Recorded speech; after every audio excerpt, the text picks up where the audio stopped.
Hola, bienvenidos a esta tercera parte del mundo grecolatino.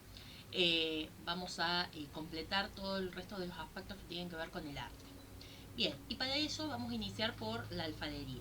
La alfarería, es decir, la cerámica que tenía que ver con el mundo griego y latino, se va a desarrollar mucho principalmente porque eran los contenedores en los cuales transportaban tanto el aceite como el vino.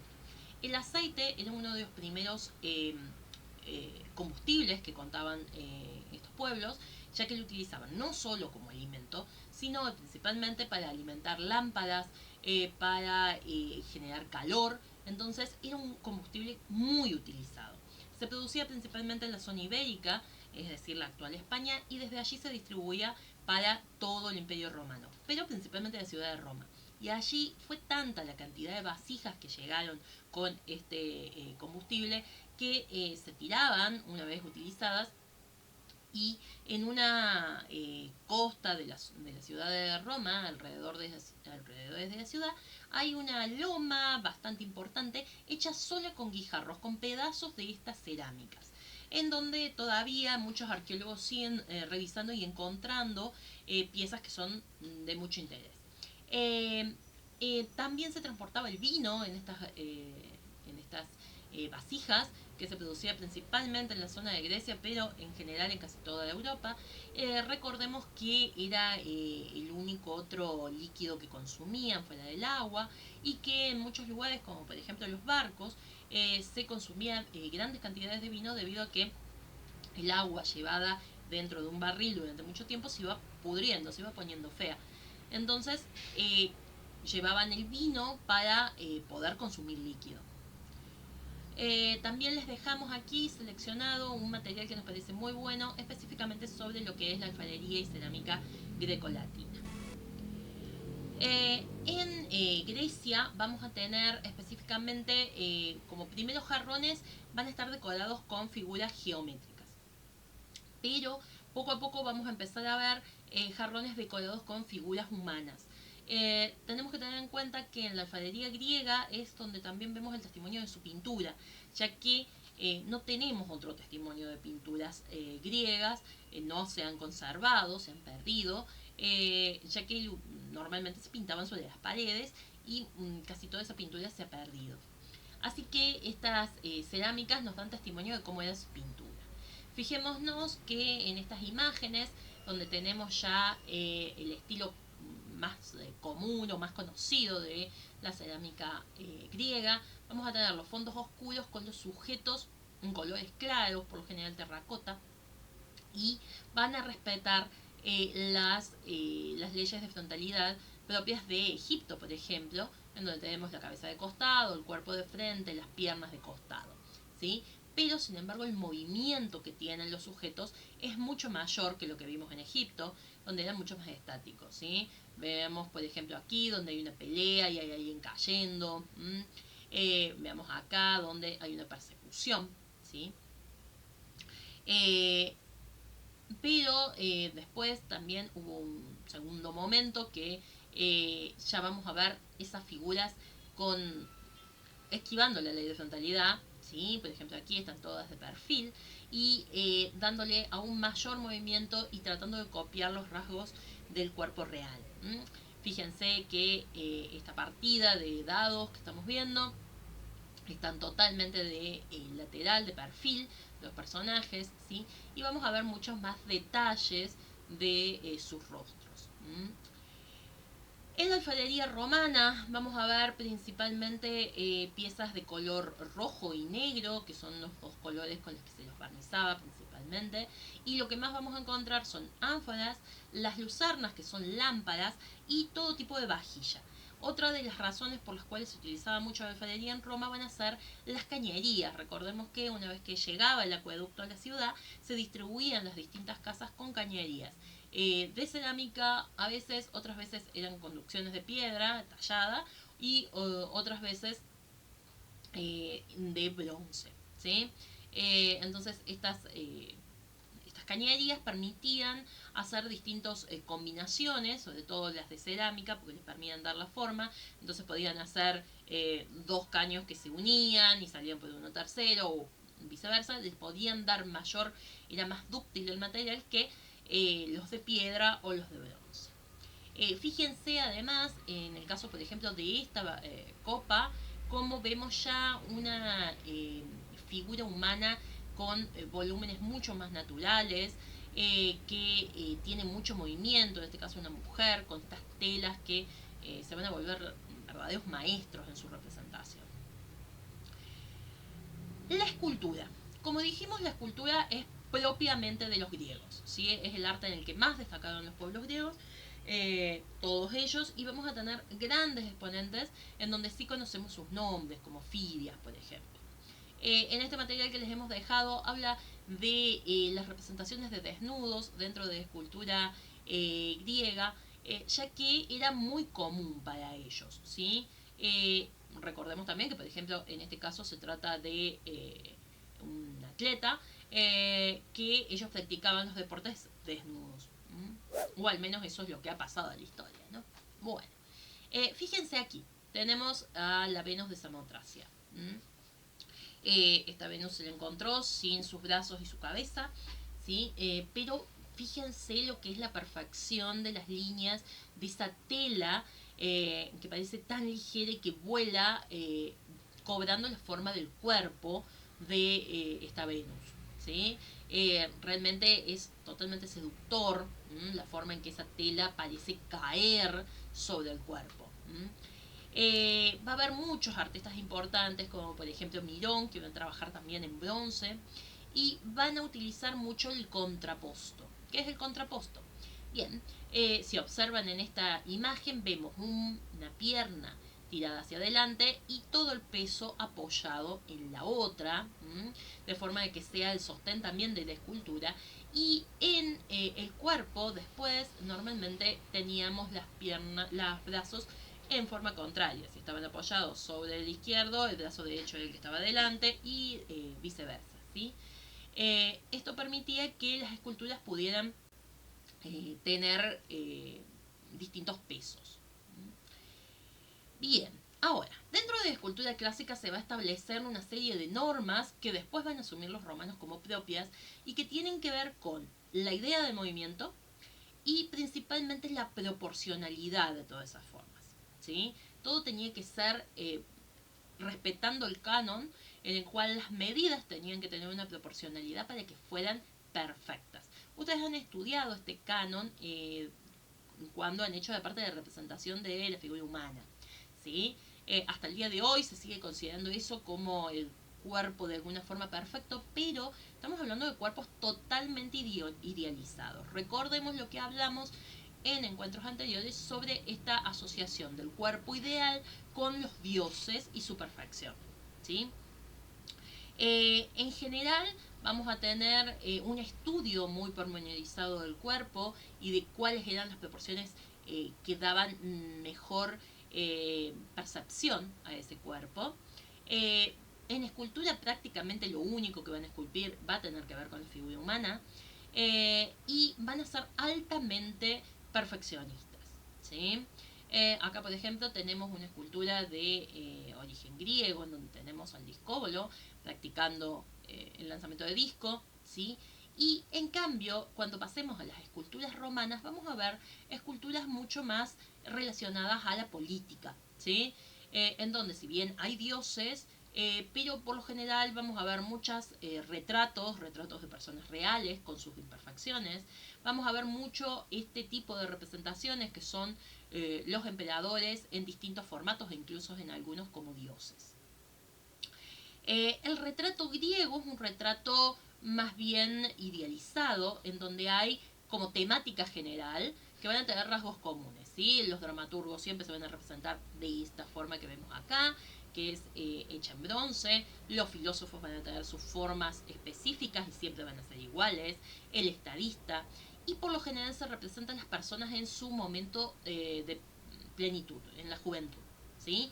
Ellos sí tenían una tendencia a la valoración de la juventud y de la belleza por sobre otros valores, que no va a estar tan presente en Roma. Fíjense aquí, ambas griegas, en donde vemos esta perfección en el cuerpo. Miren los detalles de lo que tiene que ver con las costillas, con el abdomen, ¿sí? Fíjense acá también el detalle del rostro, el cabello, un tema también que les gustaba mucho en la escultura, trabajarlo con mucho detalle. Y vamos a ver también como parte de la escultura los bajorrelieves que van a decorar casi todos los edificios. La mayor parte de estas estatuas y de estas bajorrelieves estaban pintadas y con muchos colores, ¿sí? Lo que vemos acá, esta que está aquí, es una Atenas, ¿sí? Es una Atenea, como esta, pero en una proporción mucho más grande, estábamos hablando de casi 15 metros, era la escultura que estaba dentro del Partenón, ¿sí? Hecha en marfil. En este caso está hecha en mármol. ¿Mm? Fíjense aquí la representación de la mujer en distintas versiones. Si bien son diosas, las vamos a ver en su versión de guerrera, en sus versiones de Venus, mucho más seductora, o en la versión de la mujer del hogar. Fíjense lo que son las representaciones de las telas. Es muy impresionante y esto lo vamos a volver a ver después, casi 1500 años después, 1600 años después, en el barroco, en donde el dar ese detalle y esa caída de las telas va a ser muy importante. Observen en este caso cómo se nota bien claramente la postura del contraposto, ¿sí? Aquí se apoya en esta pierna y en este otro brazo. Lo mismo en esta Venus, ¿sí? Está en esta pierna apoyada y el brazo que está haciendo fuerza es este. A pesar de que, bueno, no se han podido recuperar, ¿sí? En casi todas las vamos a ver con esta posición, primero porque les da la posibilidad de apoyarlas con más disimulo y segundo porque les da mucho movimiento y para ellos la escultura tenía que tener dinámica, ¿sí? Fíjense en este caso un Poseidón, ¿sí? En la fuente, lo que es ese cuerpo totalmente perfecto con una proporción exacta. Pero el máximo de proporciones la tienen estas esculturas en bronce que fueron encontradas en la década del 90, del cual tienen un recorrido virtual dentro del material que les dejé, en donde se las puede ver con mucho detalle, que están hechas tan estilizadas que la altura que tienen en proporción a las formas del cuerpo debieran tener directamente problemas de espalda para poder existir estos seres humanos, ¿sí? Si hubiese existido. En este caso, lanzando la jabalina, ¿sí? Son dos esculturas que estaban siendo transportadas en un barco que naufragó y quedaron hundidas en las costas del Mediterráneo. Se las encontró hace no muchos años y están en este momento en el museo. Son una pieza única por su tamaño y por el estado de preservación que tienen. En la escultura romana vamos a encontrar más lo que tiene que ver con el retrato y con la escultura política, ¿sí? Les he dejado también un material que habla específicamente de lo que es la escultura en Roma. Aquí vamos a tener representaciones como la que vemos acá, en donde es una escultura ecuestre. Ellos van a establecer también un código en cuanto a si están con la pierna levantada, el caballo tiene que ver con la forma en que murió la persona que está arriba, si está con las dos piernas levantadas, una a la izquierda, a la derecha, las cuatro en el suelo, tienen que ver, unos son las muertes en batalla, otros son las muertes por enfermedad, otros la muerte por vejez. Cada una de ellas va a estar establecido y los romanos cuando ven esas esculturas las entendían, a diferencia de nosotros hoy, ¿sí?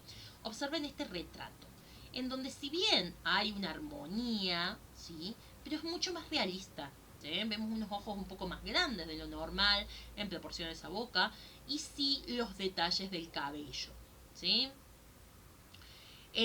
Las esculturas romanas van a ser menos idealistas, van a ser más realistas y van a servir principalmente para las necesidades públicas, es decir, dar a conocer al emperador en todas partes, en todo el imperio, alabar las obras que ha hecho, poner, por ejemplo, aquí tenemos el rostro de Calígula,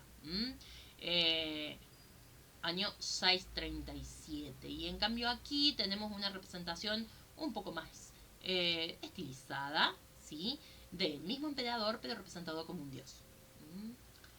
En la escultura romana vamos a tener distintos formatos, ¿sí? van a mantener esta cuestión con el amor por las telas y su representación, y también por el cabello y las barbas. Estos detalles van a trabajarlos mucho, y recordemos que esto está tallado en mármol, ¿sí? Siempre pintados. Por ejemplo, aquí vemos tres distintos momentos del retrato romano. Fíjense aquí un retrato de la época de la República, bastante realista, en donde no vemos una proporción perfecta de extensión de ese rostro, es un rostro más bien redondo, con no tanto detalle en el cabello. Después vemos un retrato ya tocadato, a eso se refería a la coraza que tenía puesta el emperador en este caso. Podían ser para emperadores o cónsules, se les ponía esta coraza que no necesariamente era la real, ¿sí? Sino una coraza idealizada en donde se lo veía como un gran héroe de batalla. Y aquí un retrato de mujer del siglo II. Fíjense que las telas no caen con la misma fluidez de los griegos, es algo mucho más realista, ¿sí? Si bien eso se mantiene, porque ellos admiran muchísimo a la representación de las esculturas griegas. Vamos a ver algunas características del retrato romano y también su evolución ahora.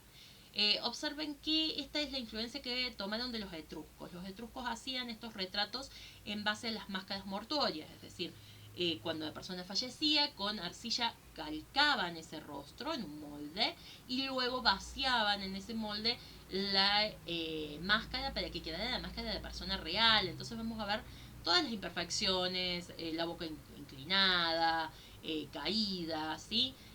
Todas las imperfecciones comunes de ese rostro, y eso va a influir mucho en su estilo mucho más realista después, ¿sí? El retrato, la escultura etrusca también, vamos a ver ya una influencia griega en esta representación del cuerpo mucho más realista y con mucho movimiento. Fíjense aquí, tenemos 4 representaciones de emperadores. La finalidad de la escultura va a ser la representación de la gloria del imperio, del poder imperial, la publicidad sobre el emperador. Y las temáticas van a estar relacionadas con eso. Vamos a tener muchos senadores y vamos a tener muchos emperadores, y conocemos en muchos casos los nombres de esas personas porque estaban inscritas en las partes bajas de la escultura. Son personas concretas, no estereotipos como sí hacían los griegos, ¿sí? Las tipologías, vamos a revisar ahora todas las que están aquí. La sedente, que en general son figuras sentadas y normalmente se aplicaba para mujeres. La ecuestre, con caballos. Los bustos, esto va a ser propio de Roma. Grecia no va a trabajar con los bustos. Los retratos tocarata, que son estos con coraza. Los togata, con toga. Y el retrato propiamente dicho. Bien, en el retrato vamos a tener distintos momentos a lo largo del retrato, pero en general va a estar muy influido por los etruscos, entonces trata de ser realista, y vamos a tener como dos estilos. Uno, divinizando a la persona, entonces lo ponían con una corona de laurel y símbolos que tenían que ver con los dioses, o si no, heroizando, es decir, convirtiéndolo en un héroe. Porque la mayoría de los retratos estaban destinados a hacer quedar muy bien a esa persona, ¿sí? El retrato va a representar un poco la biografía, la individualidad de esa persona.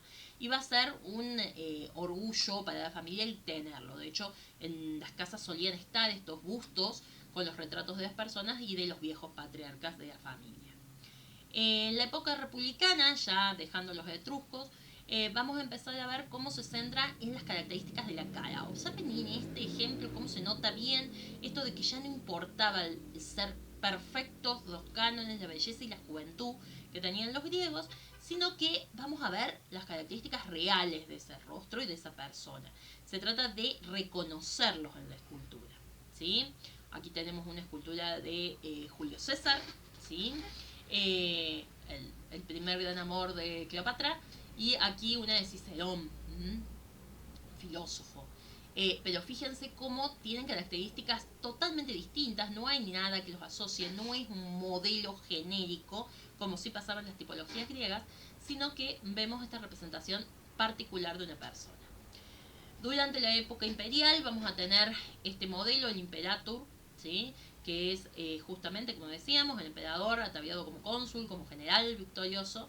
Después vamos a tener el togado, en donde era representado como sumo sacerdote, ¿sí? Como el máximo pontífice ante los dioses. Después vamos a tener la divinización de los emperadores. Esto va a ser bastante más avanzado en el imperio, cuando los emperadores empiecen a considerarse a sí mismos parte de el Olimpo, de esos dioses, o por lo menos elegidos por ellos, ¿sí? Siguen manteniendo las características, las individualidades de los rasgos faciales del emperador, pero un poco más idealizados para formar parte del panteón de dioses. También vamos a tener en esta época retratos de gente común, seguimos hablando de gente que tenía algún tipo de relevancia, ¿no? O de dinero. Pero, por ejemplo, aquí lo tenemos a Séneca, que era un filósofo, maestro de muchos de los senadores, que va a terminar siendo condenado a muerte, tiene que beber veneno. Pero fíjense cómo este retrato captura sus últimos años con todas las imperfecciones que podía tener el rostro, incluso con ese cabello sin los rulos característicos de la idealización griega, ¿sí? Y tratan de retratar la personalidad del personaje en estos casos. Vamos a empezar después, también en la época imperial, con otro tipo de retratos que tienen que ver con estos bustos que van a empezar a poblar Roma, y vamos a tener mucho en todos los lugares públicos de los distintos personajes que forman parte de la política, ¿sí? En este caso es el emperador Tito. Seguimos viendo que es un individuo con sus características propias. Ya sobre la última parte del imperio, en la época de Adriano, vamos a empezar a ver más idealización, ¿sí? Y vamos a empezar a ver cada vez más la perfección, ¿sí? En este caso se trataba de uno de los amigos del emperador. Con una de las últimas dinastías, los antoninos, vamos a ver mucho más todo lo que tenía que ver con bronces, muchas de las esculturas ecuestres, y van a ser mucho más grandes. Fíjense el tamaño de esta persona, que es grande arriba de ese caballo, ¿sí? Vamos a tener como más volumen. Y ya sobre el final, cuando los emperadores necesitaban mostrarse como algo muy idealizado, como algo que merecía estar como jefe del imperio, precisamente porque el imperio estaba con muchos problemas, vamos a empezar a ver primero grandes esculturas, ¿sí? Es la crisis del siglo III, hay una crisis económica muy grande, sin embargo las esculturas son gigantescas, son monumentales. Fíjense en este pie que vemos acá, que es lo que ha sobrevivido de esta escultura. Van a ser muy grandes y van a empezar a ser como abstractas, ¿sí? Empiezan a abstraerse de la realidad. Fíjense que los ojos de este emperador son demasiado grandes para ese rostro, la boca muy pequeña. Entonces nos está mostrando que él ve más allá de lo normal. Nos quieren comentar algo sobre esos personajes que están representando. Ya empezamos a ver acá en Constantino y los tetrarcas, cuando en un momento dado el imperio se va a separar en 4 partes, luego terminarán siendo 2. Vamos a ver acá ya una representación en donde la figura no es tan perfecta, en donde las formas son más rectilíneas, en donde ya no vamos a ver el cuerpo tan representado, principalmente porque el Imperio Romano entra en su periodo cristiano, y a partir de allí el desnudo empieza a sacarse de las representaciones, y también el cuerpo, las formas que podían generar algún tipo de erotización de la imagen. En varios momentos de la historia vamos a ver cómo se van haciendo copias de estos cuadros como forma de ir aprendiendo de parte de los romanos cómo trabajaban los griegos, pero también como a lo largo después de la historia como el ideal de escultura. Por eso este tipo de escultura va a seguir manteniéndose durante muchos siglos después de la Edad Media, y se lo va a retomar en varios momentos de la historia. Otro de los trabajos que hacían en la escultura era el relieve. El relieve por lo general era narrativo, por eso hablamos de un relieve histórico, ¿sí? Las representaciones permitían ver la narración de algún hecho, en donde había composiciones muy complejas. Esto es un detalle de la columna trajana, que está completa aquí, ¿sí? Esta es la columna. Y estas son las representaciones que van como en espiral alrededor de la columna, narrando una de las conquistas que hizo Trajano, el emperador que hizo esta columna en medio del foro, ¿sí? Y su escultura arriba de todo.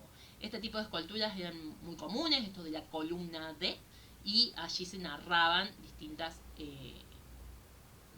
acontecimientos. Después tenemos, por ejemplo, el Arapacis, que está conservado en uno de los museos actualmente. En uno de los videos hay una visita al Arapacis que pueden hacer en 3D, era el lugar donde se consagraba a los emperadores de la familia Augusta, ¿sí? Y va a estar toda tapada de bajorrelieves que permiten narrar la historia de esta familia, cómo llega al poder. Este es el detalle de otra de las columnas, de la de Antonio Pío, en donde vemos todavía esta representación del cuerpo muy perfecto, las telas, idealizaciones en lo que tiene que ver con la representación de los dioses o de figuras similares, pero fíjense aquí arriba donde tenemos a estas personas que están mirando desde el más allá, en donde sí reconocemos sus rastros y son de nuevo individuos, ¿sí? El arco de Tito, en donde está representado esta escena en particular, que es el momento en el que Roma conquista Jerusalén y roba el candelabro de 7 brazos gigantesco que estaba en el templo judío, templo que fue destruido y ya nunca más lo volvió a reconstruir, ¿sí? Este es el arco de Tito. Fíjense que todo este arco va a estar cubierto narrando esta invasión. También en este momento se llevan el arca de la alianza y desaparece de la historia, no hay más pistas de su lugar o donde lo pusieron. En estas profundidades podríamos tener hasta 5 capas de profundidad y vamos a empezar a ver figuras en escorzo. Esto de, por ejemplo, si miran el cuadrito, fíjense mi mano, cómo se ve enorme, y hacia atrás yo me veo cada vez más chica y da esa sensación de mayor profundidad, ¿sí? Otro de los arcos, el arco de Constantino, también con este bajo relieve histórico. Las figuras son pequeñitas, ¿sí? Y en este vemos un poco más de ley de frontalidad. Es uno de los últimos arcos, el de Constantino. Recordemos que Constantino va a ser el emperador que asume el cristianismo como religión del Estado, ¿sí? Y empiece el proceso hacia la cristianización del imperio. Y aquí ya vemos unas figuras mucho más cuadradas, sin tanto detalle en las formas de los cuerpos. Como dijimos antes, una vez que se ingresa en el periodo cristiano, esta representación de los cuerpos era mal vista, así que se va a ir retirando de las representaciones artísticas. Acá está la columna de Marco Aurelio, en pie hasta el día de hoy, ¿sí? Conmemora su victoria sobre los sármatas, una guerra muy larga que tuvieron los romanos, y vemos en la parte superior su estatua. Y pasemos ya, para ir cerrando, a la pintura. La pintura griega, como les decía, la única posibilidad de conocerla ha sido a través de las vasijas. Volvemos a esta vasija donde está la partida de dados. Y no hemos podido tener otra forma de ver la pintura. Sin embargo, sabemos que eran frescos que adornaban los edificios y que había grandes superficies pintadas. También les dejamos acá otro material que habla sobre la pintura principalmente en Roma a partir de Pompeya, ¿sí? La pintura romana que conservamos, como les digo, en Pompeya y Herculano, que estuvieron totalmente cubiertas por lava durante siglos. En el siglo XIX se comienza a excavar y a descubrir, pero recién en el XX se empiezan a encontrar estas pinturas, ¿sí? Que nos han permitido conocer los colores lo más cercano posible de la realidad. Fíjense lo que son estos murales, ¿sí? Primero, grado de detalle. Segundo, el color. Observen que toda la pared estaba pintada, no es solo un detalle o un cuadro pequeñito, ¿sí? Sino sino que está todo extendido a lo largo de la pared. Esta imagen es esta imagen, ¿sí? Observen la fluidez de los movimientos. Acá ya no vemos la de frontalidad, acá vemos los movimientos completos de las distintas situaciones, y con estos colores intensos, ese rojo sumamente intenso, guardas decorativas arriba y abajo, techos pintados, ¿sí? Observen aquí que donde no hay un mural representativo, también las paredes están pintadas de colores, realzando y en algunos casos creando falsas columnas, ¿sí? Para que dieran mayor elegancia a esos espacios internos. Y además tenemos los cuadros, ¿sí? Directamente pintados sobre la pared en vez de hechos en otro marco. Observen lo que es esta representación, ¿sí?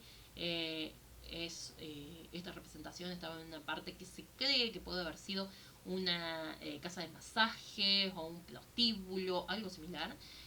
Pero por eso las representaciones tanto de figuras desnudas o de gente pasándola muy bien. También vamos a encontrar en otras casas, en villas más familiares, vamos a encontrar muchas representaciones incluso de rostros reales, es decir, de personas concretas, suponemos que habitantes en algún momento de esas casas, tocando un instrumento, como en este caso que está tocando la guitarra, es una especie de arpa, pero no conozco su sonido. Fíjense también cómo están alrededor, rodeadas de estas guardas muy grandes, ¿sí? Guardas que por lo general tenían motivos florales.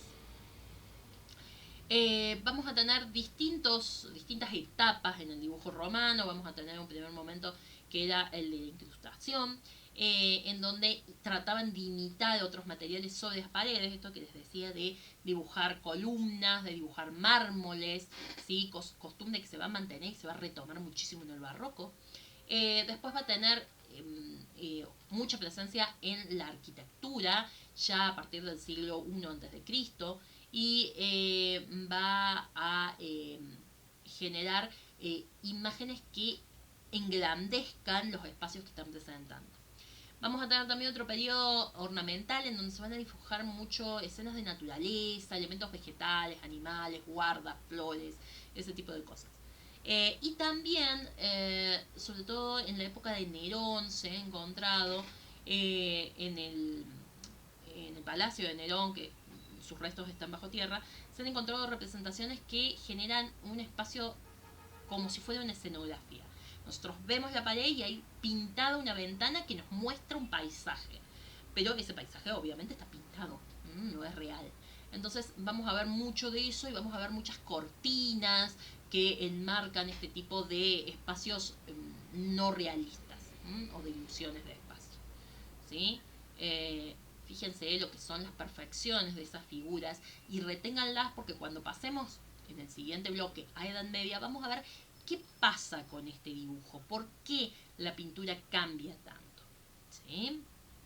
Observen aquí que se notan bien rostros definidos, incluso el color de piel de cada persona, las características de su nariz, no son idealizados, estos son retratos, a diferencia de aquí que sí vemos una imagen idealizada estereotípica, ¿sí?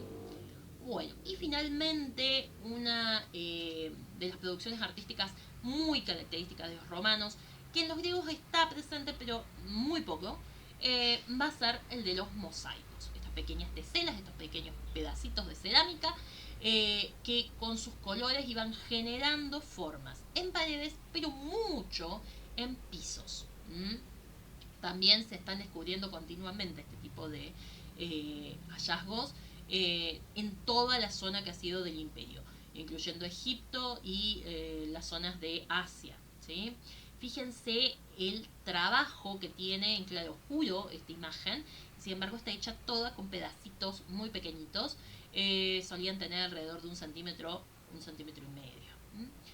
Fíjense en este caso los animales representados y además rodeados con guardas. Los griegos y los romanos no se caracterizaban tanto por las alfombras como otros pueblos de Asia, entonces sus pisos estaban ricamente decorados, ¿sí? Observen esto sí es una recuperación instalación de Pompeya. Aquí había paredes, esto era el recinto interno de una casa. Pero fijémonos la cantidad de motivos animales, son todos pájaros, que vemos en este piso, todo trabajado con esta técnica. Veamos aquí dos detalles. Acá pueden observar con detalle el trabajo de las teselas, de estos pequeños mosaiquitos de cómo se van alternando para generar las luces y las sombras. ¿Sí? Miren lo que es esta imagen maravillosa de Medusa. Esto está en una pared en este caso. ¿Sí? Estos peces en cambio están en un piso. Fíjense aquí cómo los están descubriendo. Esto que ven acá son restos de lava aún. Y cómo van descubriendo este piso, en este caso con figuras geométricas, pero también con mucha claroscuro y formas sumamente ricas. Todos los pisos estaban decorados con... Todos los pisos de las personas de dinero estaban decoradas de esta manera. Fíjense, acá tenemos una guarda lateral, esto está en una pared, ¿sí? Que tiene toda una serie de patos uno al lado del otro. Y esto está en una pared también, pero formando el marco de unos cuadros. Fíjense el rostro representado. ¿Sí? Aquí observen que tenemos el piso lleno de peces y en el aljibe también todo tapado con mosaicos. Sobre esto también les hemos dejado un video que es muy interesante, muy breve, en el que cuenta cómo se trabajaban estos mosaicos.